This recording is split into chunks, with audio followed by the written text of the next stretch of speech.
रमता राम जपो रे प्राणी, अब तो सुन ले राम कहानी।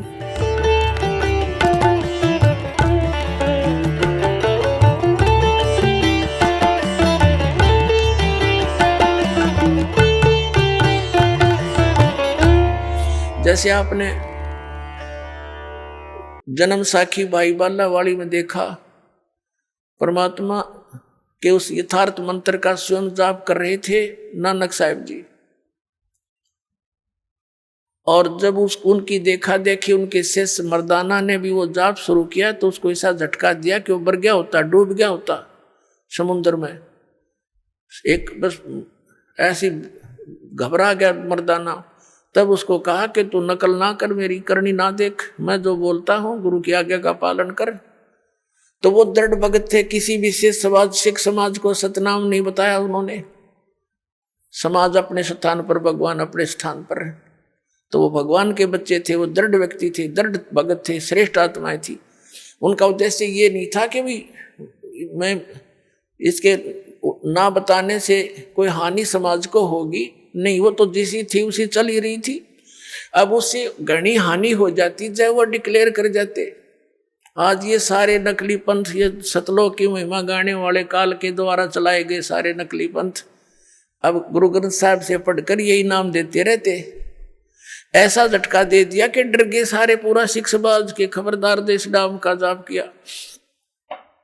मर्दाना ने किया था, मर गया होता, और गुरु जी का आदेश है, उसकी आज्ञा की अवहेलना हो जाएगी। ऐसा भय पैदा कर गए।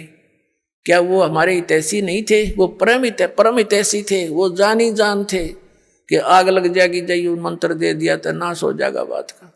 तो ऐसे उन दृढ़ भक्तों को परमात्मा आकर मिलते हैं। तो ये तीसरी स्थिति थी उनकी। अब उनको हिदायत दे दी थी कि समय आने पर इसको फिर देंगे अपने बच्चों को। अब जैसे कोई भी हिंदू धर्म में देख लो, सिख धर्म में देखो, विशेषकर इन दोनों धर्मों में दास देख रहा है। बाकी मुसलमान धर्म से और ईसाई धर्म के क्या क्रिया है इतना विशेष दास परिचित नहीं है।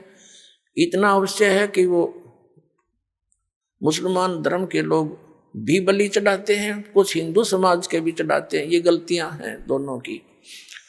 लेकिन यहाँ दास देख रहा है कि यहाँ विशेष धर्म की व्यवस्था है। जैसे सिख समाज के अंदर वाणी का पाठ और वहाँ उनका लंगर चलता है। धर्म की ये धर्म यज्ञ कहलाती है। ये दो धर्म यज्ञ करते थे बस। ये एक तो ये धर्म दो यज्ञ करते थे, एक धर्म यज्ञ और एक ज्ञान यज्ञ, वाणी का पाठ।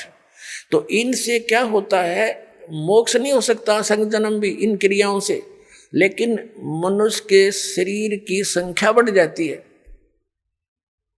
अब वो ऐसे ही हिंदू धर्म के अंदर जैसे गीता जी का पाठ करो, डेली एक अध्याय का पाठ करो, या वैसे कोई अपना धर्म पुण्य करते रहते हैं, कोई भंडारा कर दिया कित गांव गोम नगर में, ये ऐसे चलते रहते थे। तो इन क्रियाओं से क्या होता है कि मनुष्य जीवन मिल जाता है। परमात्मा की वाणी है सुख संवेद में कि धर्म तो 10 का नहीं और 10 के तीनों लोग, खैरायत में खैर है कीजिए आत्म भोग। और दूसरा ये था, तो उससे क्या होता है, जैसे यज्ञ है ये ग्लूकोस है। एक रोगी है, जैसे दास ने बताया कि हमारे जन्म और मृत्यु का दीर्घ रोग लगा हुआ है। ये दीर्घ रोग उसी ट्रीटमेंट से कटेगा जो महापुरुषों ने खुद प्रयोग किया और परमात्मा ने आकर बताया। और अब इस दास को इस मार्ग का मास्टर बना दिया, डॉक्टर बना दिया, सर्जन बना दिया। अब दास के पास वो मार्ग है, वो सारी व्यवस्था है।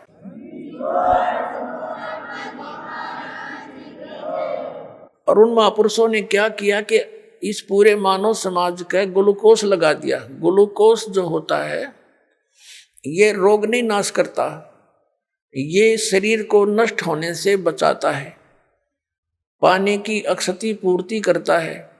जैसे सर्जन यानी डॉक्टर कई बार गया हो, कोई इमरजेंसी केस आ जाते हैं, ये कंपाउंडर और दूसरे उनसे पूछते हैं जी ऐसे ऐसे एक मरीज है, क्या करें? तो वो कहता है इसको ग्लूकोज लगा दो और ये इंजेक्शन लगा दो, तब तक मैं आता हूँ। तो वो घंटे 2 घंटे या अगले दिन भी आता है।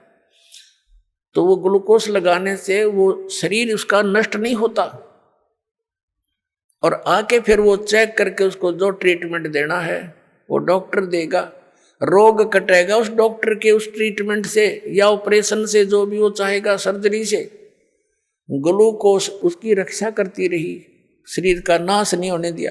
तो इस मानव समाज को वो महापुरुष ग्लूकोज लगा के इन यज्ञों का ओनली बस ये ट्रीटमेंट नहीं दिया उस समय, क्योंकि कुछ ऐसी स्थिति थी।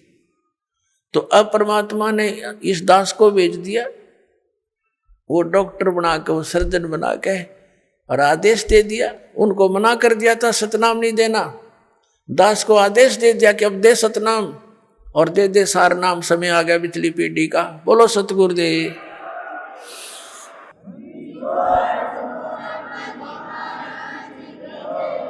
आप सुन रहे थे जगत गुरु तत्वदर्शी संत रामपाल जी महाराज जी के मंगल प्रवचन। अधिक जानकारी के लिए विजिट कीजिए हमारी वेबसाइट www.jagatgururampalji.org। संत रामपाल जी महाराज जी के शुभ आशीर्वाद से पूरे विश्व भर में 500 से भी ज्यादा नाम दीक्षा केंद्र हैं, जिन पर संत रामपाल जी महाराज जी द्वारा ऑनलाइन निशुल्क नाम दीक्षा दी जा रही है। अपने नजदीकी नाम दीक्षा केंद्र का पता करने के लिए संपर्क करें 8222880541।